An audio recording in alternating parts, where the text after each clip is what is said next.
siempre cuando mi tío Ernesto salía a charrear, ella salía a ponerle el moño. Para ella salía y le ponía el moño y le ponía 4 o 5 moños en la bolsa. Porque si ella sé que eres muy enamorada y vas a regalar más de uno. Ah, para que no te vayas a regresar sin tu moño. Sí, tu moño.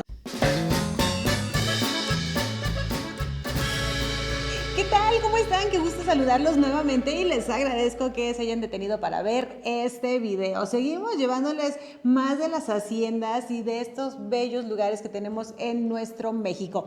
Hoy no me encuentro en Lagos de Moreno, que ya saben que de allá es mi lugar favorito para llevarles haciendas, pero nos encontramos en un lugar muy cercano, acá entre los límites con San Juan de los Lagos, ¿verdad? Así es. Aquí en la hacienda El Aito.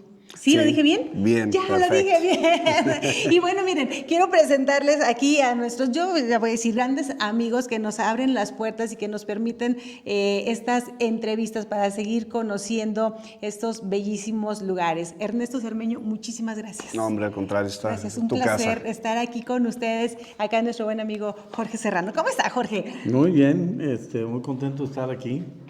Sí. Y de verdad que muchas cosas que seguir compartiendo, ¿verdad? Con la gente que nos vea a través de los videos. Tenemos un anterior video donde estábamos acá justamente a un ladito para que vayan a ver ese video que estaba muy interesante. Ahora nos cambiamos de habitación.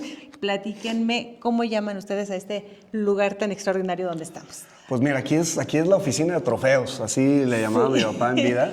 Como verás, pues sí hay alguno que otro. Aquí hay prácticamente gran parte de los trofeos que mi papá en sus tiempos y en su momento logró ganar, y también parte de algunos de los trofeos que yo también en mi época de charro también logré ganar. Y toda esa pared es de mi hermano Juan, que mi hermano está más dedicado a ese tema de la charrería, él es profesional. Entonces, pues algún día le dijo a mi papá, oye, déjame esa pared porque quiero llenarla. Y mi papá como que se burló de él, sí, ándale pues. No y pues mira, ya le faltó pared. Entonces, pues aquí están gran parte de los tesoros que tenemos en la familia como en el tema de la charrería. Es ves. que una familia con un gran arraigo en la charrería, podemos decirlo, ahora sí que muy conocidos en este mundo, y lo estamos viendo, ¿no?, en todos estos trofeos que son desde su papá, pero que ustedes también siguen adelante sacando la casta, como dicen, ¿verdad? Sí. Fíjate que en la charla anterior platicaba Jorge, mi primo, algo que era bien interesante. La charrería de antaño era una charrería más de nostalgia, un poquito más muy diferente, no había el nivel deportivo que hay hoy día, pero era una charrería de mucha fraternidad. Al lugar que ibas hacías amigos, y yo te puedo presumir o te puedo decir que los mejores amigos que hizo mi papá en su vida fue en el ambiente de la charrería. Y era bienvenido a la ciudad que llegaba, había un charro y lo conocían, y lo invitaban y lo atendían, y era un ambiente muy bonito, la verdad, muy bonito, muy fraternal. Y tristemente digo en el sentido de que ya no es como era antes.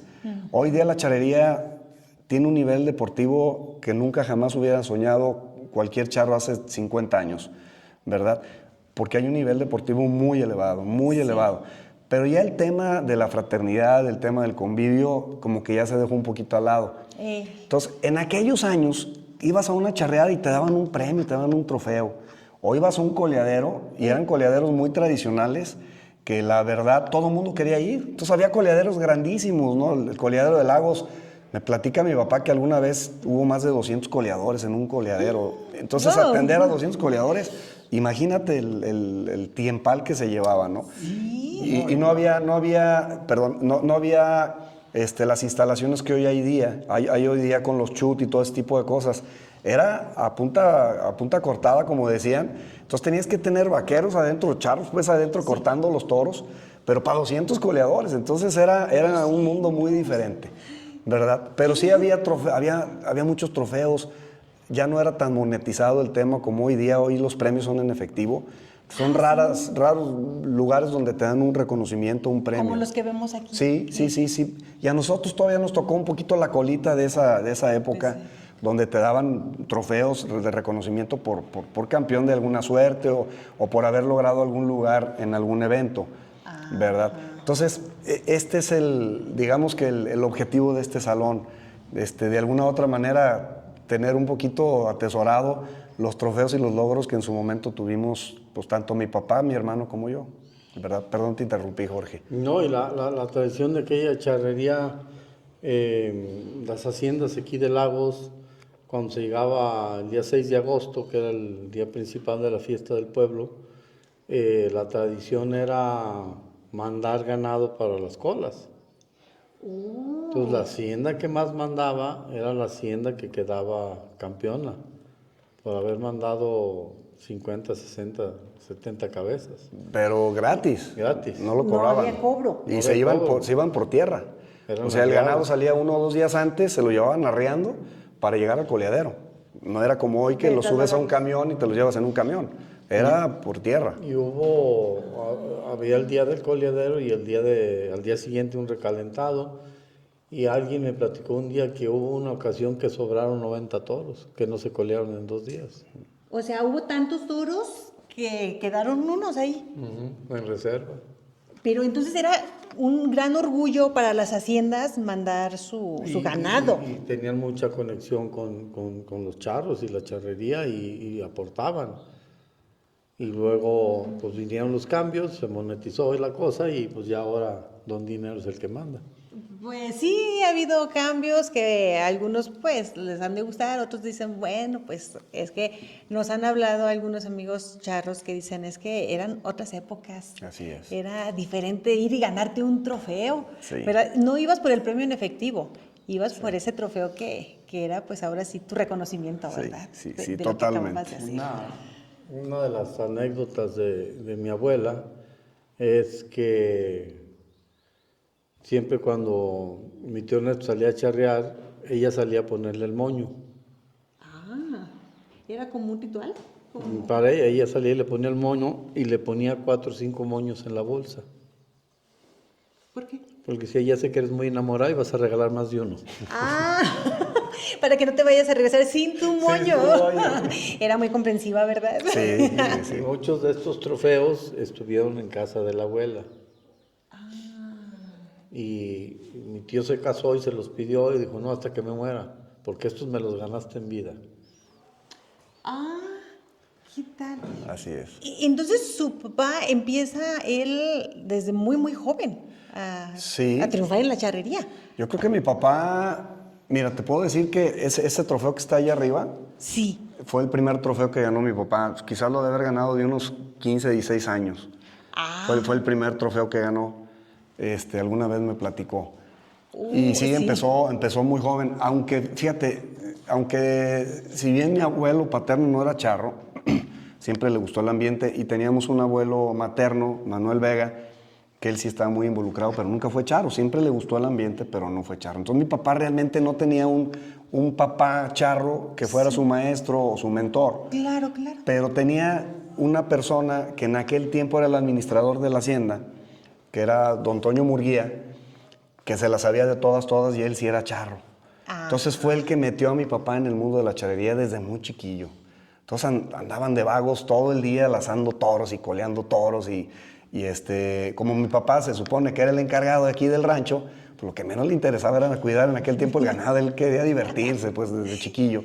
Entonces, pues le gustó el ambiente, le gustó el deporte y aparte se le dio, la verdad se le dio el tema sobre todo las colas. Entonces sí empezó desde muy joven en el mundo de la charrería y pues por eso tuvo la oportunidad de acumular una cantidad muy importante de trofeos y de reconocimientos en ese sentido. ¿Y hasta qué edad se mantuvo él activo? Fíjate que mi papá a los 60 años, ahí está su última foto, su último coleadero, el que está abajo Aquí de junto a la la Virgen de Virgen. Guadalupe. Mi papá coleó hasta los 60 años. Fue digamos, ahí dijo, hasta aquí yo ya no le Ya sigo. no arriesgo más. Porque él decía, mi papá era como, siempre fue muy, ¿cómo te explico? Muy competitivo. Sí. Entonces él sintió que llegó un momento en que ya no era competitivo, aún en su categoría como macharro mayor, por decirte de alguna manera.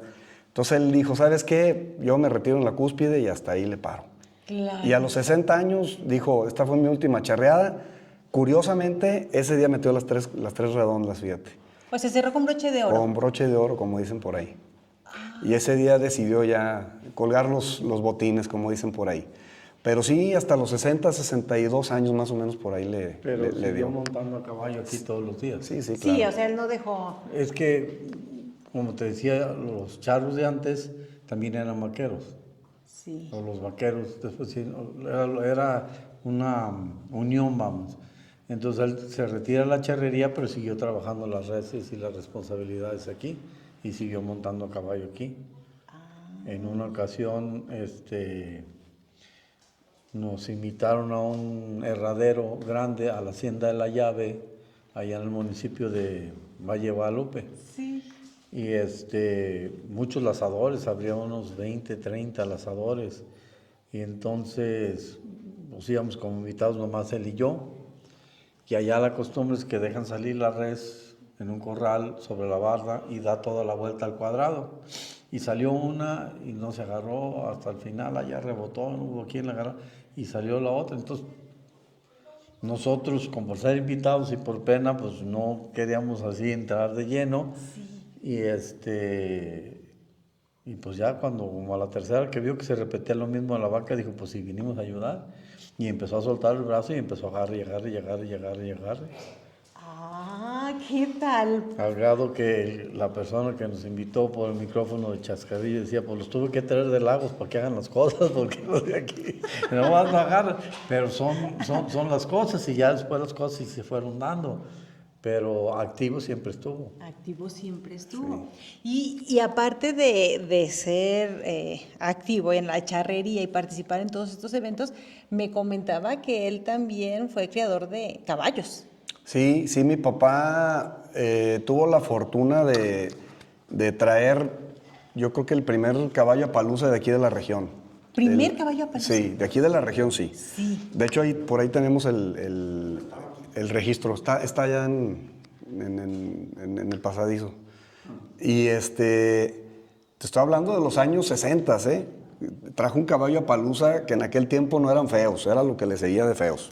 No tenían nada de clean, no tenían la cola muy escasa. No eran muy estéticos. Cero estéticos, malhechones, pero era el caballo a palusa típico, pues. De hecho, te digo, tenemos el registro del caballo, pero mi papá tuvo el tino de empezarlo a cruzar con yeguas cuarto de milla. Entonces empezó a crear, digamos, un tipo de caballo más estético, como hoy día los gringos lo han hecho, ¿no? Ya hoy el caballo a palusa ya son caballos muy bonitos, inclusive ya ni siquiera coloridos, porque hoy día ya la palusa pueden ser caballos sólidos y ya son apaluzas, siempre y cuando traiga alguna característica del caballo a palusa, que son los ojos y el belfo, son muy característicos. Pero aunque no tenga color, te pueden dar tu registro como caballo a palusa. Pero en aquel tiempo lo que llamaba la atención era el colorido, pues, del caballo a palusa, y hoy día sigue llamando la atención, ¿no? Sí. Son caballos muy bonitos, muy coloridos, quizás no son los más dóciles que hay, por decirte de alguna manera, por eso quizás empezaron a entrar un poquito en decadencia, porque son caballos difíciles, pero sí te puedo decir que son caballos que el día que se hacen, son extraordinarios caballos, nomás sí son muy tardíos, por decirte de alguna manera, ¿no? Entonces, mi papá hizo su criadero de apalusa y pues de jóvenes siempre charreamos en caballos apaluzas, tanto mi hermano como yo y por supuesto mi papá. Con el tiempo, fue pasando el tiempo y empezaron a entrar modas nuevas de los caballos cuarto de milla que ya traían un registro. Mi hermano se empezó a dedicar a arrendar caballos y Juan, mi hermano, empezó con caballos de aquí del rancho, que eran caballos apaluzas. Y en aquel tiempo él decía que eran los mejores que había en el mundo. Sí. Pero cuando tuvo la oportunidad que le empezaran a traer caballos con ciertos registros y con ciertas líneas, y empezó pues, a darse cuenta que eran caballos mucho más dóciles, que los podías arrendar más rápido, que tenían muchas facultades, pues dijo, oye, no, espérame, yo ya quiero montar de estos, ya aquellos, ya no. Sí. Entonces convenció a mi papá y empezó él a hacer su pequeño criadero también con caballos cuarto de milla. Hizo una sociedad con un tío de nosotros, Fernando Ponce, que es del sureste del país, de Yucatán. Hicieron un criadero aquí en el Laito. Y aquí se llevaban todos los potrillos que destetaban, se los llevaban a Mérida, a Yucatán, y allá hacían una subasta muy exitosa. Durante muchos años, unos 5 o 6 años, hicieron subasta. Y les fue muy bien. Entonces muchos de los caballos del sureste, sobre todo de la zona de Mérida, pues son de origen de aquí de Ladito. Ya caballos unos cuartos de milla ya de registro y otros Appaloosa. Que la verdad, la gente identifica mucho a mi papá con el tema de los caballos Appaloosa, que fue realmente su pasión desde muy chavo, pues, ¿verdad? De hecho, le llegó a vender una palusa a Vicente Fernández. Hasta allá, o sea, para que vean el tipo de caballos que él tenía. ¿Verdad? Sí, hay una anécdota muy curiosa porque le vendió el caballo a don Vicente, mi papá no se lo quería vender y bueno, pues en aquel tiempo, pues si me pagas tanto te lo vendo y pues se lo pagó, ¿verdad? Yo creo que el que en su momento tenía como para pagarle un capricho y se lo pagó. Y alguna vez fue a visitarlo, ya cuando vivía en su casa nueva, ahí en Tres Potrillos, iba con un compadre, mi papá, y llegó a la puerta y el guardia le dijo, a sus órdenes, ¿en qué lo puedo ayudar? No, pues vengo a visitar a Vicente. Pues, ¿quién lo busca? No, pues Ernesto Cermeño. Ah, pues permítame tantito, déjeme ver si lo puede atender. Total, ya el guardia le habló a don Vicente y ya le dijo, oiga, pues que aquí está un Ernesto Cermeño que quiere visitarlo.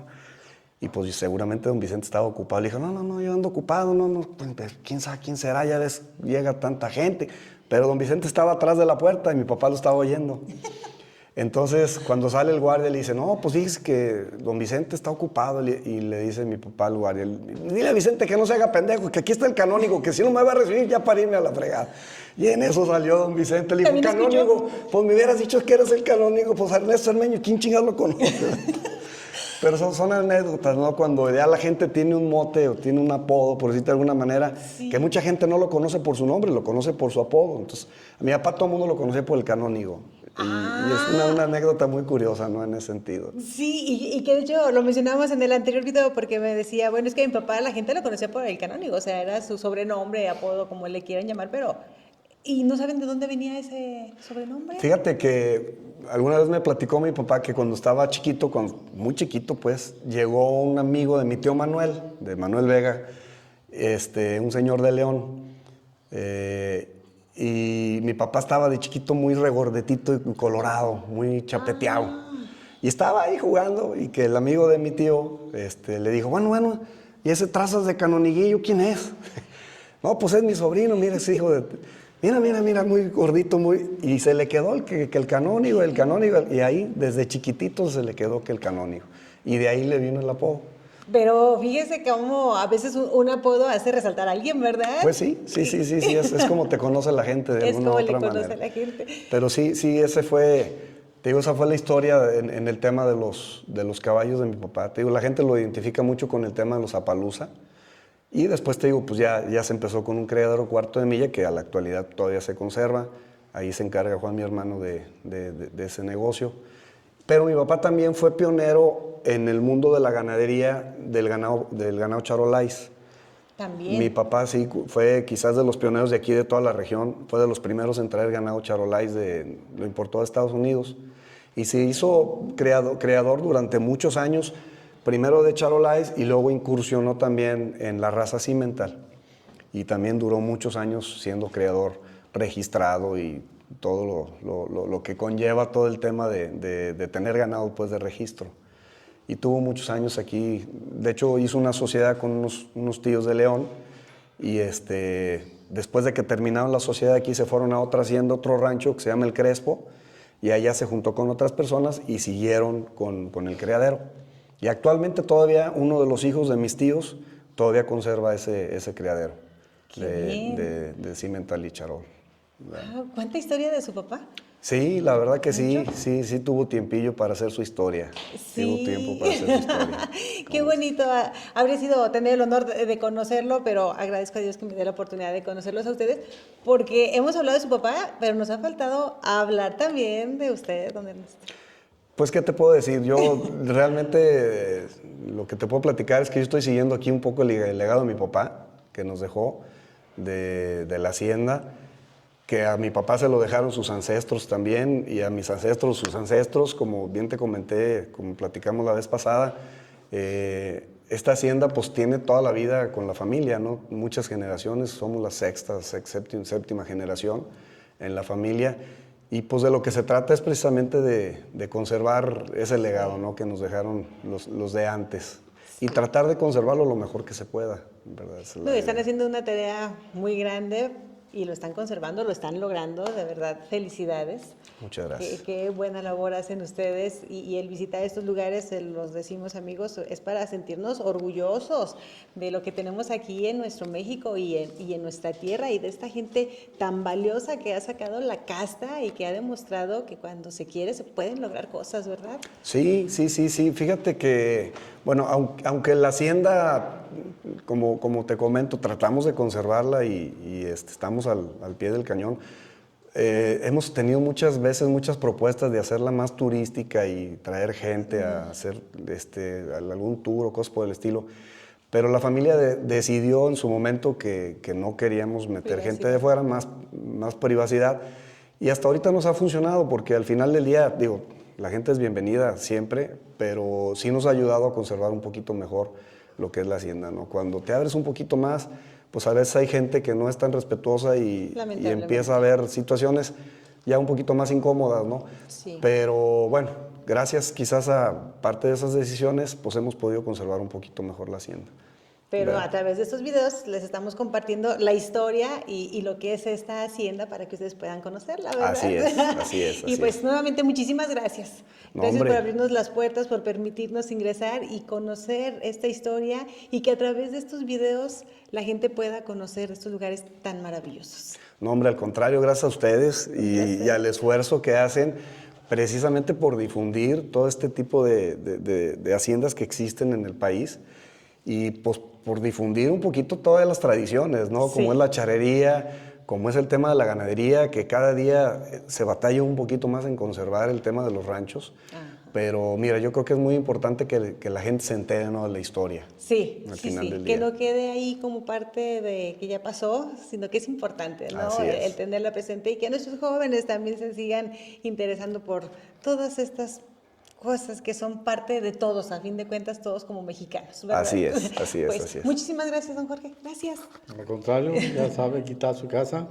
Muy amable. Y- No me diga porque por si yo ya no salgo de acá. Oh, hace bien. Me enamoré yo de acá de Lagos de Moreno y de San Juan y toda esta zona de los Altos de Jalisco, que de verdad la gente y el lugar son un amor. O sea, quien viene y visita, regresa, ¿verdad? Así es. Definitivamente. Y muchísimas gracias. No, hombre, al contrario, Muy esta amables. es su casa. Amigos, Encantados. nosotros así es como nos despedimos de este video. Muchísimas gracias por habernos acompañado. Les invito para que nos dejen sus comentarios que siempre son importantes para nosotros y activen la campanita. Compartan el video para que pueda llegar a más personas y eso nos ayuda muchísimo en apoyo al canal. Gracias. Hasta la próxima.